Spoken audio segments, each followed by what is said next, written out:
this project, I'm starting with a big, solid piece of walnut. This is the skeleton I'm going to use, and for the remainder of this video, I'm going to call him Frank. Frank's about 16 inches tall, so I'm going to start off by marking around 19 inches. This gives me a little extra breathing space, though Frank doesn't really breathe anymore. I'll need 2 pieces for this, and once I've got them cut, it's over to the joiner to give me a nice straight edge.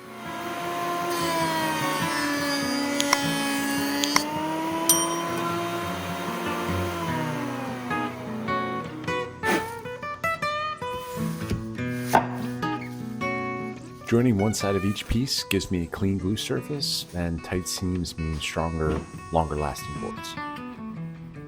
Healthy squeeze of some wood glue, some clamps, and just like that, I've got 2 pieces becoming one.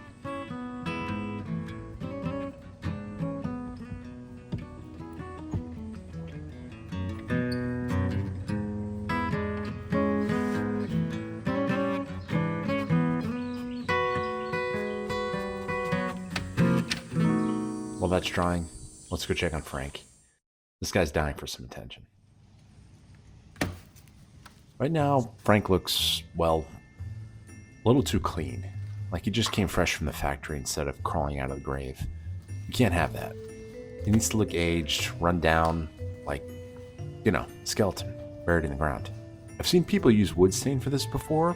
I'm a little skeptical, but figured I got nothing to lose. I'll give it a try. I'm using the dark stain not because it's the perfect choice for this, but because it's what I had laying around. I'm going to apply it really liberally with a foam tip brush and give it a few minutes to sit.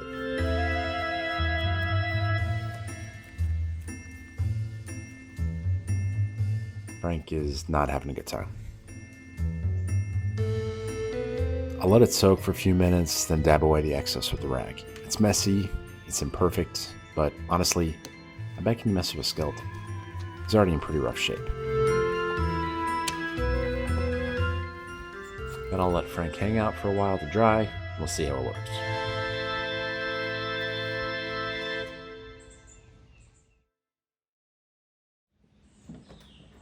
Back to the board. The glue's dry, the slab is solid, and it's time to give this thing a shape.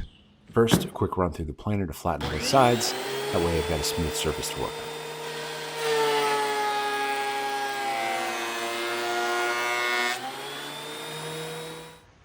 Now the fun part, turning this thing into a coffin. I've never done this before, so I'm eyeballing the proportions. I'm going to start off by measuring 2 inches on the top, and then measure down to Frank's shoulders, which is around the 5.5 inch mark. Then I'll narrow it back out at the bottom, matching the 2 inches down here as well. Walnut can be a little tricky to mark on with a pencil, so I'm using glue painter's tape to outline my cuts. The tape pops against the dark wood and gives me a clean visual guide.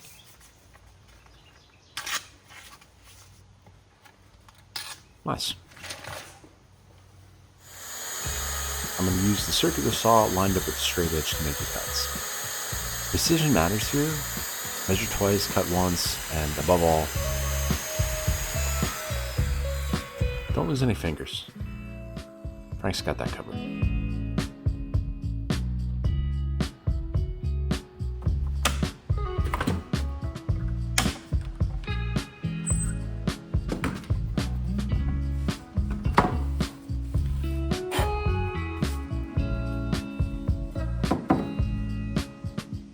Now it's time to give Frank his forever home.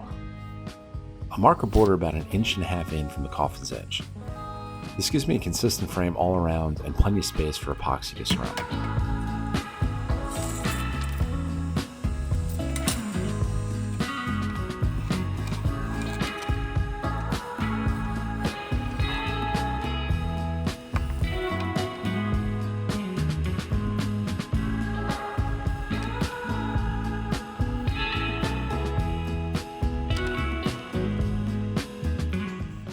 For removing material quickly, I'm going to use a drill press with a Forstner bit. This method really works great. It chews through wood really fast, very safely, and very predictably. I've got the stop set, so I leave about 1/4 inch of thickness at the bottom, which keeps the tray nice and strong, and will assure that no epoxy leaks out. And it's a whole bunch of drilling.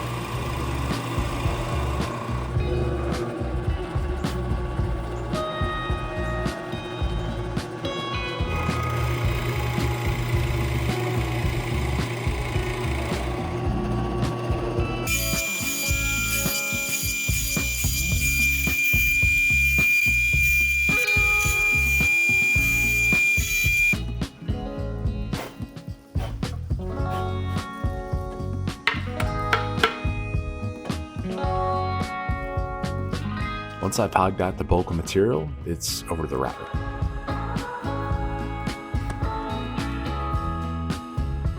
For the first pass, I'm going to use a straight bit and just kind of eyeball the line. It's not perfect, but if you take your time for a project like this, it'll work out just fine.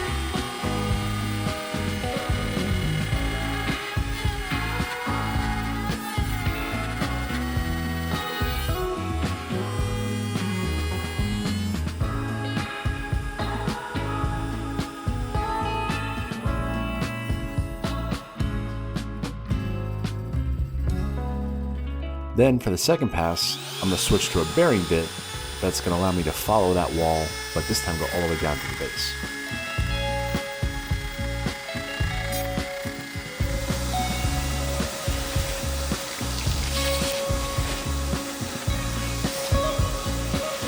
For the last round, I'm going to switch over to a bowl bit, which levels the bottom and smooths everything out. I'm also going to add a wider base to the router, which is going to make sure everything stays nice and flat and nice and even.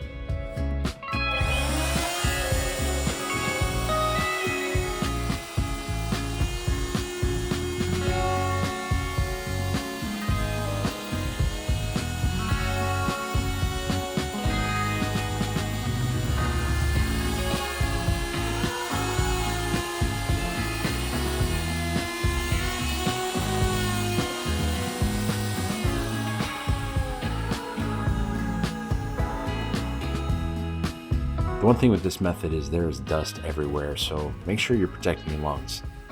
If Frank had lungs, he'd be coughing in his coffin. Yeah.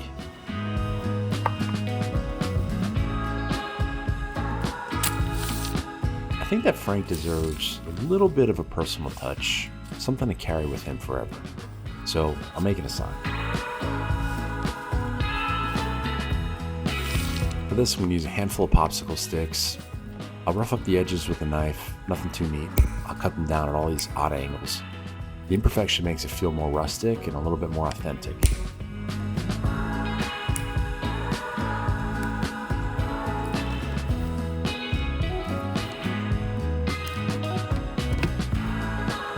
A little glue, followed up by some stain because it's an age, and then comes the final inscription.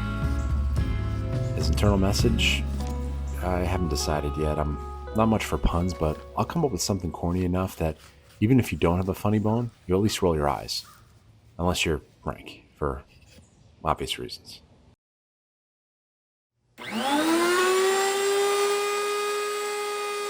Something about a coffin just screams chamfered edge to me. So I'll use the routing table and throw that on.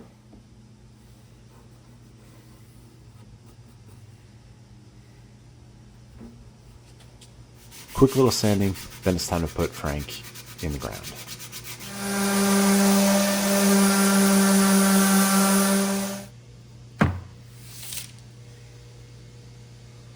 Before I pour the epoxy, I realized something. Frank looks great laying in sawdust. It's like he's resting in dirt and dry leaves. Total accident, but sometimes accidents make the best design choices. So I'll use a bunch of sawdust gathered from this project to line his bed.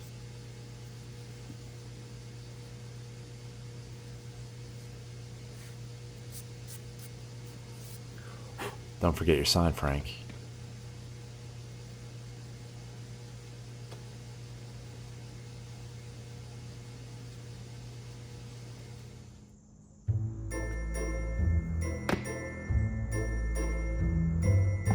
For this project, I'm going to use a clear 2-part epoxy.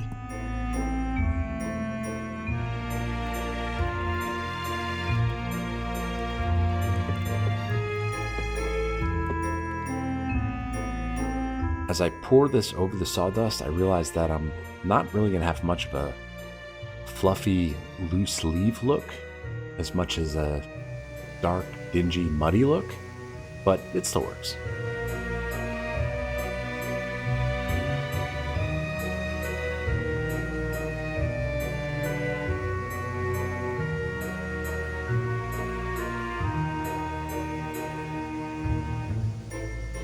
After about 24 hours or so, it's onto the second pour.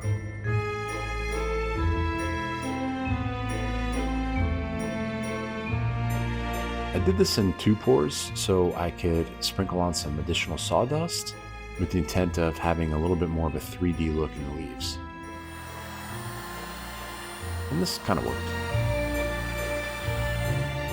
The third pour is the final finishing pour. For this, I'm switching over to a non-toxic, food-safe epoxy, which is important since snacks are going right on top of this thing.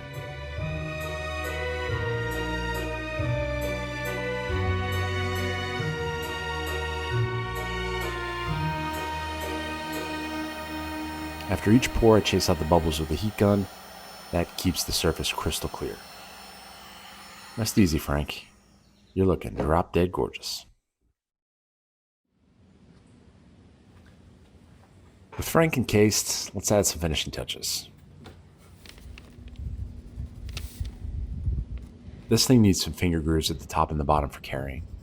For that, I'm back over the router's table. I'll mark a start and stop line, lower the board onto the router bit, and run it across.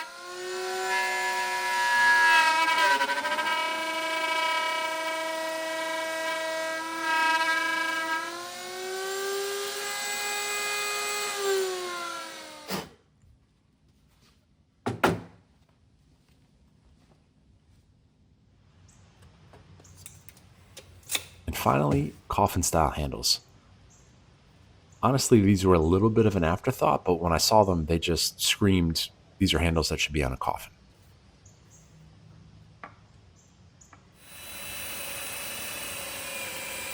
The hardware is just a little bit too short, so I use a fastener bit again to recess the screws until they fit. It's those little adjustments that make the whole project come together without leaving any skeletons in the closet.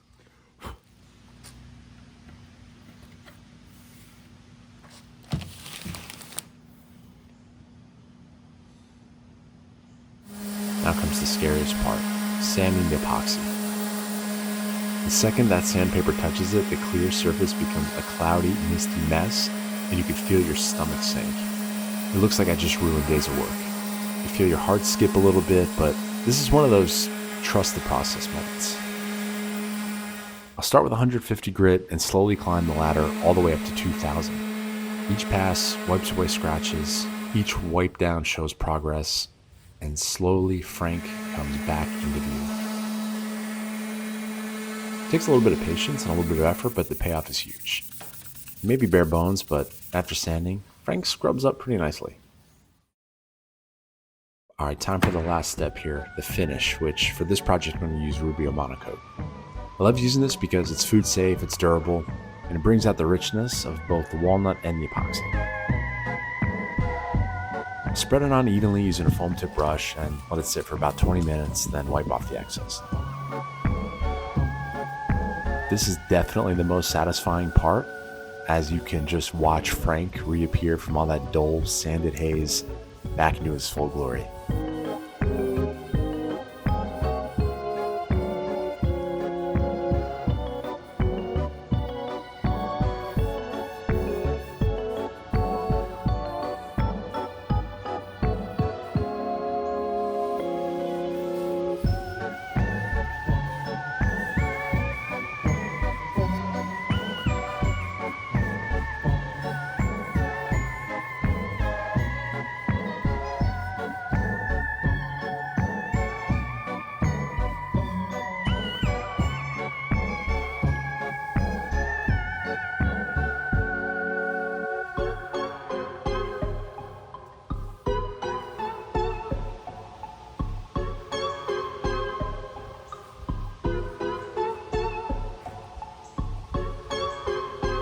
Once it's dry, I'll attach the handles, tighten the hardware, and a few finishing touches.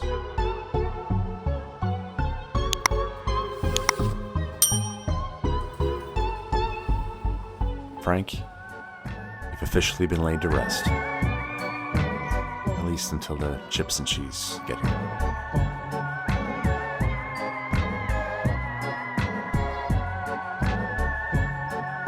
And there you have it. The skeleton serving platter. Equal parts creepy and classy with just enough dark humor to make your guests groan. Perfect for Halloween or, honestly, anytime you want to serve snacks with a side of bone-dry wit. Thanks for watching. Stay sharp, keep building, stay humorous.